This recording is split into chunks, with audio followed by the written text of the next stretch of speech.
welcome to Dabbling in Journals. Today I'm going to share week 2 of my self-care journal challenge, and then once I've done that I'm going to do a mini journal with me about some really exciting news that I have received. So let's start with the self-care, and I will remember this time, I hope, to link the challenge below, the 30-day journal challenge. The first week was gratitude, and I've already done a video and that's up on my channel. And this week was self-love, which I did find a little bit of a challenge, but it is called a journal challenge. So number 9, so this was day 9. The journaling prompt was write about a time you enjoyed your own company. Wow, I spend a lot of my time alone and I enjoy that kind of solitude. I sometimes worry that I enjoy solitude a little bit too much, but I always have to occupy myself. I'm either reading or drawing or playing my flute or listening to music. What I really struggle with is being alone with my thoughts. So I have to keep really busy. And one thing that I need to work on is being able to be alone with my thoughts. So for example, I can't do meditation because my head fills up with thoughts that are intrusive and not at all relaxing. So that was a time, so I didn't talk about a sort of very specific time, but I always enjoy my own company and I tend to feel most relaxed and safe when I'm on my own. So day 10 was name something you often expect to receive from others. In what ways can you give it to yourself? Well, again, this was a good one for me to think about. My partner keeps me safe and I rely on him to do that. So he collects my medication for me. He gives me my medication because I have suicide risk. I'm not allowed to collect my own medication, and he really is the one that keeps me safe, and I don't think I could manage without him. But of course that's not a good way to be. I'm far too dependent on him. So I am starting to consider the possibility of doing some therapy. I have done therapy in the past and I'm not going to talk about that now, but I'm starting to feel that I really am too dependent and I should start trying to face some of my issues when I pluck up the courage. And then it says, what do you love most about yourself? Okay, so I think, rightly or wrongly, that I am a kind and compassionate person and that I have good empathy skills.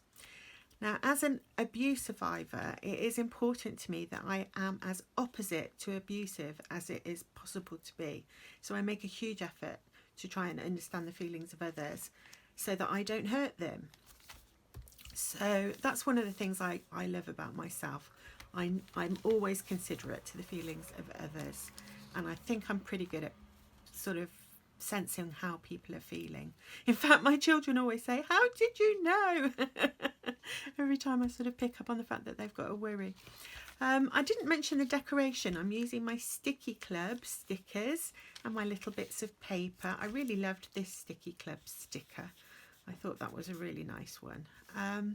So day 12, where do you feel most blocked? What small thing can you do to release that? And I thought about it and I thought, what does blocked mean? So, I mean, I suppose if you're a spiritual person, you might feel like you've got a spiritual blockage or an energy blockage. I don't really find it easy to make sense of that kind of worldview. So I decided that I would take it to mean a metaphor for feeling some kind of defensive emotion that's perhaps unhelpful or inappropriate. So for me, my blocked trauma memories lead to lots of anxiety, and that leads to difficulty trusting people. So one thing I thought I could do today about that blockage, because I can't process my trauma memories on my own. I am going to need therapy to do that when I pluck up the courage. But one thing I could do today is just research the notion of trust. Start thinking about what trust means, how you can help yourself be more trusting of others so that you feel less anxious, and that's going to be good for your mood and so on. Or I should say mine, because I'm talking about myself. And then day 13, do you feel loved? I put, yes, I do feel loved. My family love me. I know they love me and I do feel it. And then the next part of the challenge was, if you loved yourself more, how would the world see you? And I started thinking about the fact that I really am not as kind and compassionate to myself as I am to others. And I think that's true of a lot of people. I do have this inner critic, and my inner critic is quite a bully. I was researching this and I found a quotation, I can't remember where it's from, said that your inner critic can become such a bully that it's like a nasty adult beating up a child. Now, why on earth would I be that harsh with myself? It's really something I think people often are, harsh with themselves. And so it is important to think about how to be kinder of yourself, or kinder to yourself.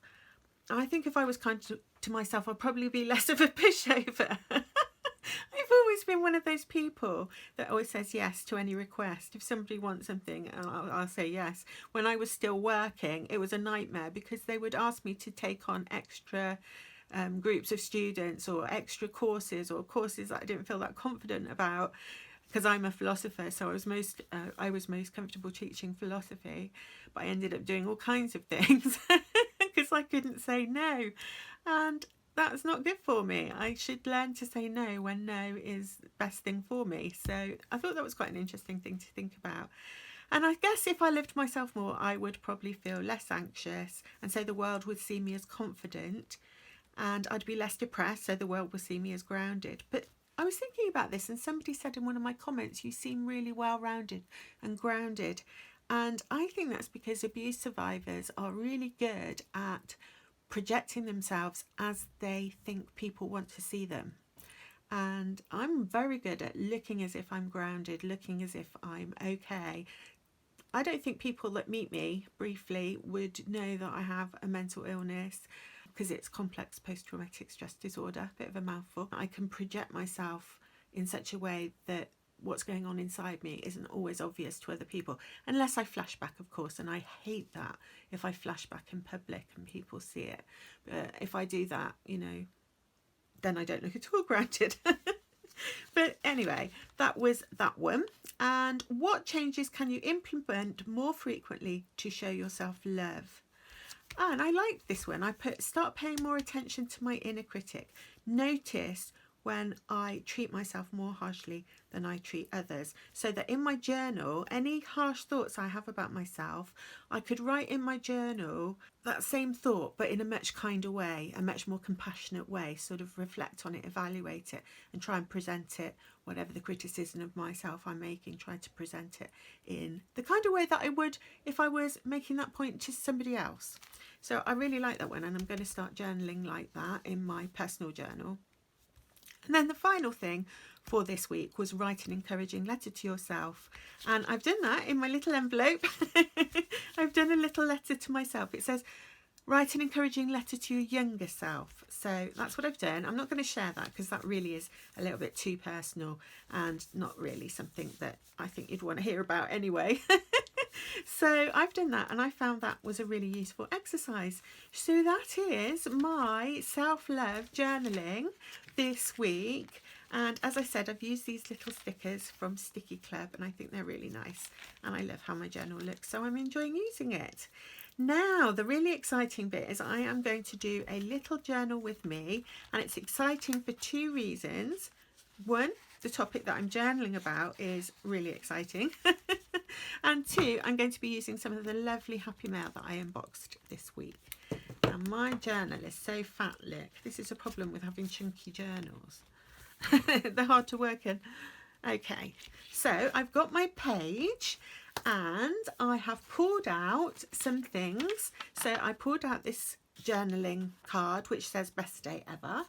I have pulled out some of the lovely goodies that I got in my Happy Mail this week from one of my lovely subscribers. I've got a scrap of paper. I've got some lace that the Happy Mail was wrapped in, and this is such a special thing that I want to journal about that I want to use some of that lace. So I'm just going to get started. If I get my ink, because of course I have to distress my scrap of paper. It wouldn't be me if I didn't distress everything, would I? Okay, so I've distressed that, and the reason I've done that is because you can see through here, and I thought, well, if I put this scrap of paper here, I won't see through what's on the page before, because this is kind of like a It's kind of like a junk journal, I suppose. I don't know. I'm not sure that the things I do ever properly fit into categories. I just do what I enjoy and what I like and stick things where I want and in whatever style I find visually appealing, because it is my journal and that's what I can do, and so can you with yours. So I've got my piece of paper and I'm keeping you waiting to let you know what my news is, and it's nothing to do with my dog, if you're wondering that. So best day ever. There we go. So that's a clue that it's good news. And then I wanted to take a piece of this lace, so I need to sort of measure that. It needs to be about there. I love this lace. Isn't it beautiful? So kind of you to send it to me. And I'm going to get some tacky glue because I don't think my glue stick will do the job with lace. Now where can, oh, I'm just going to put it on my table. Oh, that was too much. The glue's got blocked so it won't come out the nozzle. I'm not sure, I should have put it on my table, but never mind. I'm sure it'll come off with the magic of a baby wipe. Baby wipes are so good at getting things off. Okay, so I've glued my piece of lace, and I need to just make sure it's just glued to the one page that I want it on.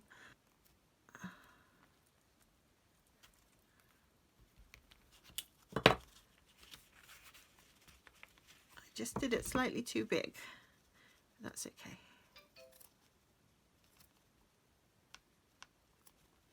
Actually, I'm stupid. I could have just left that, couldn't I? And it would have hung out the top.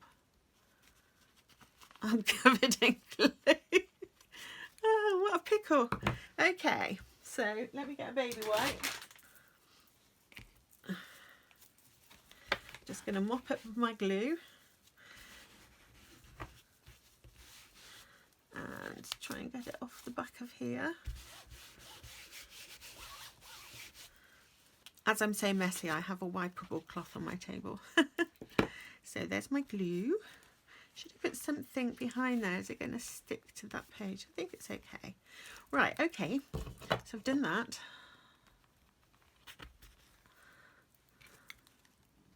So why is this the best day ever?